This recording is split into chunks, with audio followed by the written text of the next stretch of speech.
Bonsoir à tous et bienvenue sur Monaco Info. Nous sommes le premier jour du mois de mars, un mois synonyme de printemps et de changement horaire. Mais en attendant, voici le sommaire de ce journal. Nous recevrons le délégué interministériel chargé de la transition numérique, Frédéric Ginta, à propos de l'arrivée de la fibre, que ce soit pour les particuliers ou les professionnels, de façon à avoir un réseau Internet à très haut débit, une fibre 10 fois plus rapide, avec 210 km de câbles déployés et déjà 100 000 raccordements effectués. Nous recevrons également Jean-Charles Vinage. Il a régulièrement le doigt sur la gâchette dès qu'il voit un animal sauvage.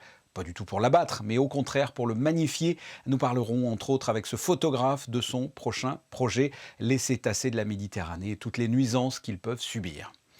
En basket, la Roca Team s'apprête à affronter Nanterre dans le top 16 d'Eurocup. Nous vous présenterons les enjeux cruciaux de cette rencontre pour l'avenir européen de Monaco. Il paraît que la musique adoucit les nerfs, on en a besoin en ce moment. Eh bien, nous reviendrons sur le concert de l'Orchestre Philharmonique de Monte-Carlo, donné ce dimanche, avec au programme des frissons romantiques avec Mozart et Schubert. Mais avant cela, je vous l'ai dit, nous allons commencer par vous parler du déploiement de la fibre, un projet qui rentre dans le cadre de la transition numérique de la Principauté. Nous retrouvons pour cela notre premier invité. Frédéric Ginta, bonsoir. Bonsoir. Tout simplement, pour débuter, qu'est-ce que cette nouvelle fibre concrètement ? En fait, cette nouvelle fibre fait partie des 3 infrastructures prioritaires pour la Principauté et sa transformation numérique.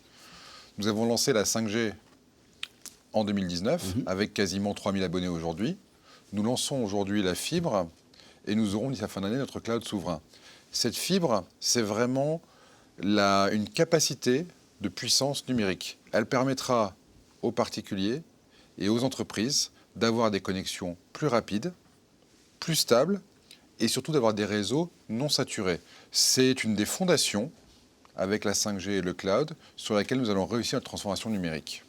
Et auparavant, actuellement, qu'est-ce que nous avons ? Ce n'est pas une fibre ? Non, aujourd'hui nous avons du coax qui en gros a un débit à 1 giga. Avec la fibre, nous allons passer sur le débit à 10 gigas, donc 10 fois plus rapide.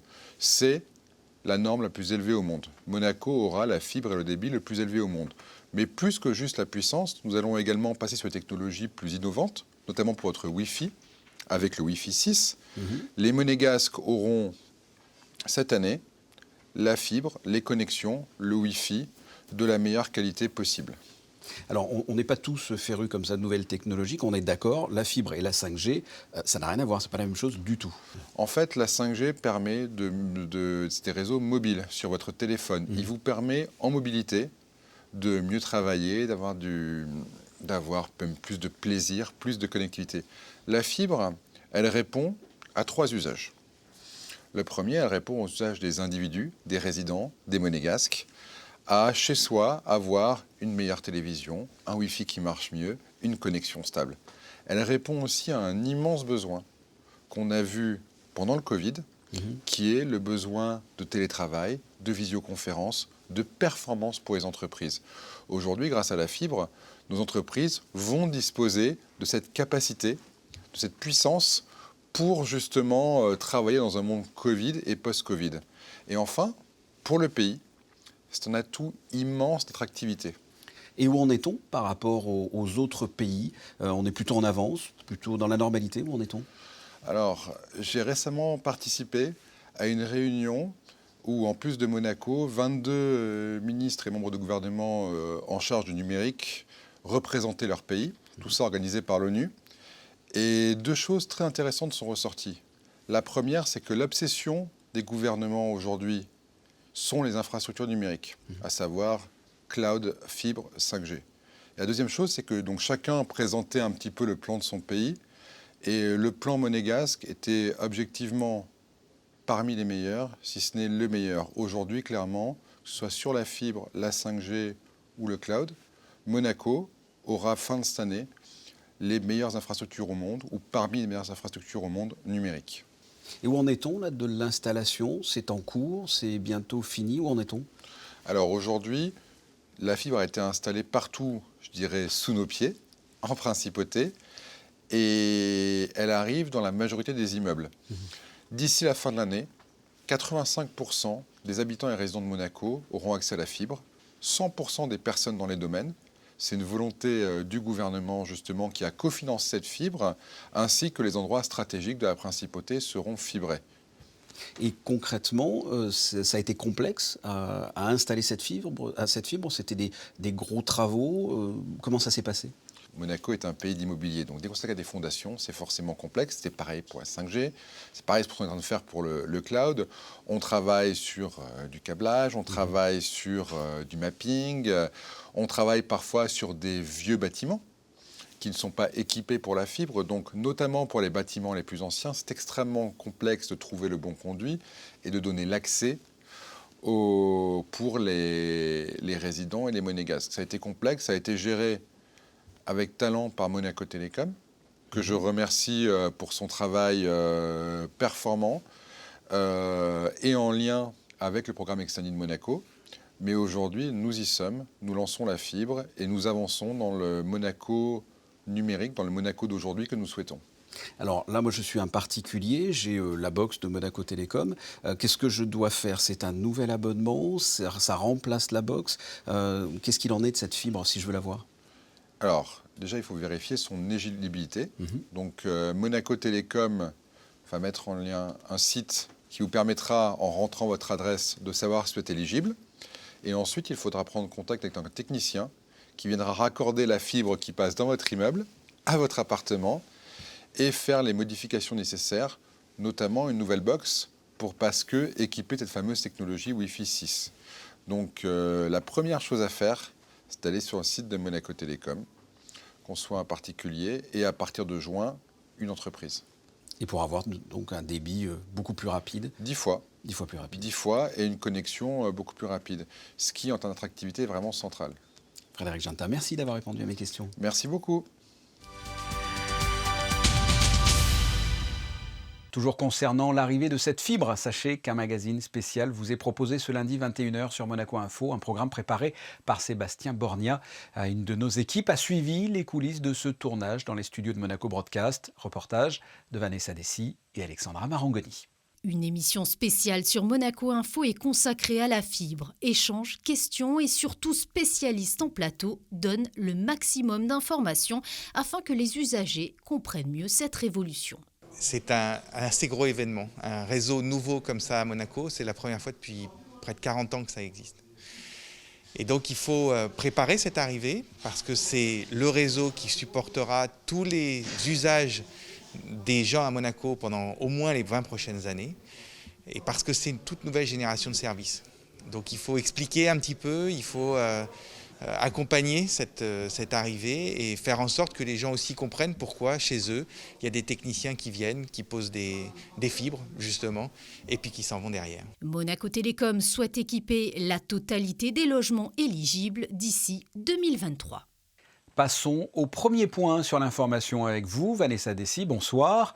Étant donné que les règles de circulation dans le cadre de la lutte contre la Covid-19 sont différentes entre la France et Monaco, la Sûreté publique a renforcé les contrôles d'accès de la Principauté ce week-end. Bonsoir Fabien, bonsoir à tous. L'objectif de ces opérations était de garantir une régulation de la circulation et d'éviter un afflux potentiel des personnes provenant de France. Afin de réaliser ces contrôles, près de 70 policiers ont été mobilisés sur l'ensemble des 2 jours. Ces vérifications ont été opérées tant sur les accès routiers que ferroviaires et aériens. Au total, plus de 4000 contrôles ont été effectués, dont 2500 véhicules et 245 refoulements. 410 usagers de la gare contrôlés pour 45 refoulements. Et enfin, 555 clients de restaurants contrôlés, tous en règle. Il est important de souligner l'absence d'infractions dans les restaurants, malgré le nombre conséquent de contrôles, ce qui illustre le bon respect des mesures édictées. Ce dispositif est amené à être reconduit le week-end prochain. Chaque année, le service des parkings publics réévalue la tarification de l'ensemble de ses prestations horaires et de ses abonnements. Oui, ce samedi, le gouvernement princier avait pris la décision d'appliquer une majoration mensuelle de 60 € pour les abonnés. Cette tarification supplémentaire visait uniquement les personnes qui avaient souscrit un abonnement résidentiel jour-nuit à 106 €, donnant droit à une place non attitrée et qui laissaient leur véhicule en permanence immobilisé. Cette décision a été suspendue aujourd'hui par Marie-Pierre Gramalia. En effet, le conseiller de gouvernement souhaite une analyse analyse plus précise et une sensibilisation directe des résidents abonnés afin de trouver un équilibre entre équité et intérêt général. Le gouvernement princier a suspendu le délai de carence depuis le 15 janvier dernier. Eh bien, cette mesure est prolongée. Oui, vous le savez, dans le cadre de la lutte contre la propagation de l'épidémie de la Covid-19, le gouvernement princier a suspendu le délai de carence de 3 jours en cas d'arrêt de travail en vue d'un dépistage PCR. Concrètement, lorsqu'un salarié ou un fonctionnaire de la principauté se verra prescrire un arrêt de travail prévoyant une éviction dans l'attente de la réalisation d'un test de dépistage PCR, il percevra des indemnités journalières versées selon les cas par la CCAS ou SPME dès le premier jour d'arrêt. Cette mesure a été prolongée jusqu'au 31 mars prochain. Merci Vanessa, on vous retrouve dans quelques instants. C'est un photographe bien connu en principauté. Il s'intéresse aussi bien à l'homme qu'à l'animal et à l'environnement. Jean-Charles Vinage, bonsoir. Oui, bonsoir Fabien. Nous sommes ensemble pour parler de votre nouveau projet qui concerne cette fois les cétacés en Méditerranée, c'est ça ? Oui, c'est ça. C'est un projet que nous avons initié avec un ami à moi, Sébastien Ferraz, qui est biologiste marin. Moi, j'ai eu l'occasion pendant cette année 2020 de travailler sous l'égide de la direction de l'environnement sur la biodiversité à Monaco. Et j'ai pu me rendre compte que pendant le confinement, la place laissée vacante par l'homme avait tout de suite été reprise par la faune sauvage. Donc du coup, on savait déjà qu'il y avait pas mal de problèmes de nuisance de l'homme par rapport aux cétacés. Mais là, du coup, ça a été un peu le déclic et on s'est dit il y a quelque chose à faire, d'où ce projet sur les grands cétacés en Méditerranée. Alors c'est un projet qui pour l'instant n'a pas été concrétisé, hein. Vous allez le faire dans quelques temps. C'est un projet qui sortira l'année prochaine au printemps 2022. Donc nous allons à travers un documentaire de 52 minutes, un livre, une expo photo, entouré de scientifiques, de partenaires scientifiques reconnus. Nous voulons sensibiliser les jeunes générations ainsi que les décideurs et les professionnels de la mer à trouver des solutions plus adaptées à une cohabitation homme-grand cétacé en Méditerranée plus favorable. Par rapport à ces cétacés, vous parliez de nuisances. Quelles sont les nuisances ? Ce sont des nuisances sonores, ce sont des nuisances physiques ? Il y a les nuisances sonores, bien évidemment. Il y a aussi la pêche. Il y a quand même pas mal de dauphins qui peuvent être pris dans des filets. Il y a aussi tout ce qui est nuisance de déchets plastiques. Évidemment, parce qu'il faut savoir que les déchets qui sont éparpillés dans l'eau peuvent être avalés par un cachalot, par exemple. Et imaginez cette mère cachalot en train d'allaiter son bébé cachalot, toutes les matières plastiques qu'elle a pu avaler, ça va se retrouver dans l'alimentation du bébé. Donc voilà, et puis il y a aussi la nuisance des bateaux, des tankers qui rentrent en collision avec du rorqual ou des choses comme ça, quoi. Donc les nuisances sont nombreuses. À votre avis, quelles seront les complexités pour mener à bien ce travail, ce projet ? Nous sommes entourés de gens compétents, de gens spécialisés par rapport aux cétacés. Nous avons un skipper qui est Nathalie Hill, qui collabore avec le WWF spécialisé des cétacés. Nous avons notamment un plongeur de renom, un ami, Stéphane Granzotto, qui est vidéaste, photographe, qui a réalisé de nombreux documentaires, plus d'une quarantaine pour des chaînes de télévision. Nous allons être entourés également de François Sarano, qui est un docteur en océanographie, qui est ancien directeur scientifique et chef d'expédition de l'équipe Cousteau. Donc nous allons faire également de la bioacoustique, c'est-à-dire que nous allons prélever des sons. Et pour suivre des populations de cétacés dans leur écosystème, la difficulté, ça va être tout simplement que la nature soit avec nous, quoi. Voilà, qu'on puisse les rencontrer dans des conditions favorables afin de pouvoir filmer. Vous avez un regard également sur la biodiversité de Monaco, hein. Vous en avez fait une exposition ? Oui. Pendant l'année 2020, effectivement, encore une fois, avec l'égide de la direction de l'environnement, on a décidé de mettre à l'honneur la biodiversité monégasque. Il faut savoir que la flore est riche de 346 espèces réparties en espèces endémiques, en espèces patrimoniales, en espèces indigènes, en espèces thermophiles, en espèces indigènes. La faune est aussi importante et prestigieuse. Il faut savoir qu'il y a quand même en principauté des oiseaux comme le cormoran huppé et le faucon pèlerin qui nichent dans les falaises. Donc c'était bien de mettre à l'honneur cette biodiversité qui, à mon sens, et au sens bien évidemment de la direction de l'environnement, n'était encore trop méconnue par rapport à beaucoup de gens en principauté, quoi. Et plus généralement, la cohabitation entre l'homme et l'animal est un aspect qui vous intéresse particulièrement. Je me trompe ? Non, c'est tout à fait exact. Moi, c'est vrai que j'avais démarré un projet en 2016, 2017 et 2018 sur la cohabitation entre l'homme et l'animal sauvage dans une quinzaine de pays. C'est vrai que je suis très sensible à tout cela. Et je sais aussi que chacun, dans notre zone d'influence, on pourrait participer à améliorer cette cohabitation. Malheureusement, ce n'est pas toujours le cas, mais voilà, on s'efforce d'essayer de faire comprendre aux gens que voilà, chacun à son niveau. Il ne suffit pas d'être un scientifique, un biologiste ou autre. On peut tous, encore une fois, dans notre zone d'influence, améliorer les choses. Et là, prochainement, donc, un projet sur les nuisances faites aux cétacés que l'on pourra découvrir donc, au printemps 2022. Jean-Charles Vinage, merci. Merci Fabien. Nous vous retrouvons, Vanessa, pour la suite de l'actualité monégasque. Le Tout 15 Challenge se poursuit en principauté. Oui Fabien, l'athlète britannique Paula Radcliffe et la Fondation Princesse Charlène de Monaco encouragent à relever ce défi sportif et collectif. L'objectif étant de pratiquer 15 minutes d'activité physique par jour et en famille. En marge de cette initiative, un tournage de coaching a été réalisé ce matin au Fort Antoine en compagnie de Kevin Crovetto, ambassadeur de la Fondation, afin de pouvoir relever au mieux ce défi. Une vidéo qui sera diffusée sur les différents réseaux de la Fondation Princesse Charlène. L'AS Monaco maintient sa cadence infernale après sa probante victoire dimanche dernier face au Paris Saint-Germain. Effectivement, Fabien, le club monégasque a enchaîné ce dimanche en début d'après-midi en l'emportant face à Brest sur un 2-0. L'ASM s'est montrée très patiente pour venir à bout de son adversaire grâce à 2 buts dans le dernier quart d'heure. Prochaine étape pour les hommes de Niko Kovac, mercredi avec un déplacement périlleux à Strasbourg. Oui, match comptant pour la 28e journée de Ligue 1. Sport toujours en basket, Monaco reçoit Nanterre mardi soir à la salle Gaston Médecin à l'occasion de la 5e journée du top 16 d'Eurocup. Un match crucial pour l'avenir européen de la Roca Team, comme vous l'explique Frédéric Elion. La saison passée, la Roca Team avait validé une qualification historique pour les quarts de finale d'Eurocup. Mehdi Bost et ses partenaires avaient été stoppés dans leur élan par l'arrêt de la compétition à cause du début de la pandémie de coronavirus. Un an plus tard, Monaco a l'occasion de rallier une nouvelle fois ce stade de la compétition pour la 2e fois de son histoire.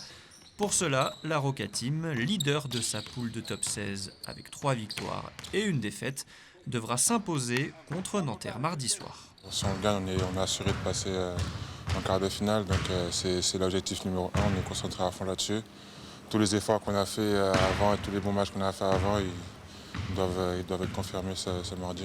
Ils sont bien meilleurs que quand on les a joués la première fois et que battre une équipe 2 fois de 30 points, c'est quasi impossible. Donc, mais la façon dont on a joué, l'agressivité qu'on a mis autant offensivement que défensivement, si on arrive à jouer de cette façon-là, on se met déjà en bonne position. Monaco a enregistré l'arrivée de 2 renforts, le meneur Brandon Frazier et l'intérieur Ibrahima Falfaye. Les 2 joueurs ne seront pas qualifiés pour jouer en Eurocup, mais vont être précieux en Jeep Elite, alors que le championnat va reprendre sur un rythme effréné. The schedule for the next 3 months will be really crazy, like 3 games per week, and with the short roster like we have some 8 professional players plus young guys, will be very difficult. I think with these 2 players, it'll be easiest for us to work, to rotate the team and to be ready for this very tough schedule in the future. Monaco-Nanterre, c'est mardi soir à 19h, le premier match d'une série de 3 rencontres en 8 jours, avec la réception de Pau samedi en Jeep Elite et un déplacement à Malaga en Eurocup mardi 9. Vous l'aurez compris, la Roca Team a un planning chargé. À musique avec le concert de l'Orchestre Philharmonique de Monte-Carlo dimanche dernier à l'Auditorium Régnier 3. Le thème, frisson romantique avec la symphonie numéro 9 de Schubert et le concerto pour piano numéro 20 de Mozart sous la direction de Léo McFoyle avec en soliste le pianiste Gerhard Opitz. Reportage de José Sacré.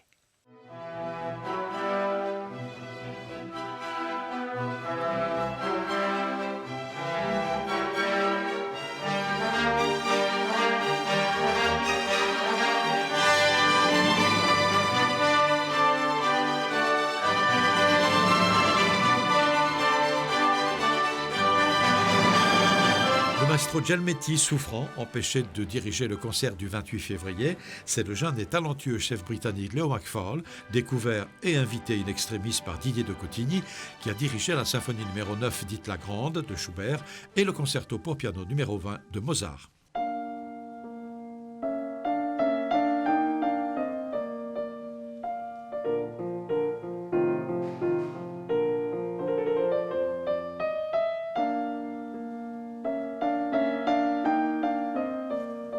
Le pianiste allemand Gerhard Opitz était le soliste de ce concert joliment et justement intitulé « Frissons romantiques ». Les frissons romantiques, c'est exactement ça. C'est-à-dire que le concerto en ré mineur de Mozart et le concerto probablement des concertos de Mozart, des grands concertos viennois de Mozart, c'est le premier des concertos presque beethoveniens, où vous commencez à avoir un peu les idées beethoveniennes qui commencent à pointer leur nez à l'horizon.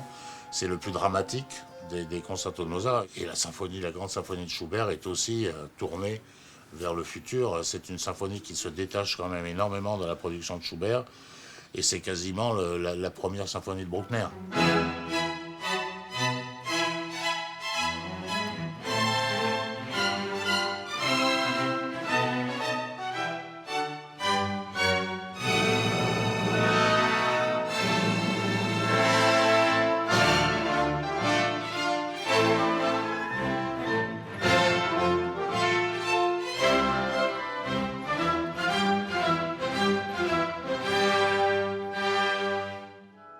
Un point météo à présent, Vanessa, la semaine s'annonce-t-elle printanière ? Eh bien oui, car le ciel restera très dégagé avec quelques passages nuageux insignifiants en début d'après-midi.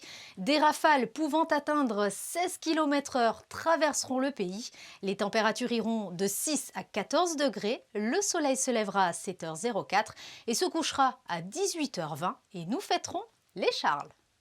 Merci Vanessa. On se quitte avec les photos du jour consacrées à la patinoire de Monaco sur le port Hercule. Il reste encore presque une semaine avant la fermeture, dimanche prochain. Ce sont des photos signées Michael Alési. Ce journal est terminé. Merci de votre fidélité. On se retrouve demain, même heure. À très bientôt. Au revoir.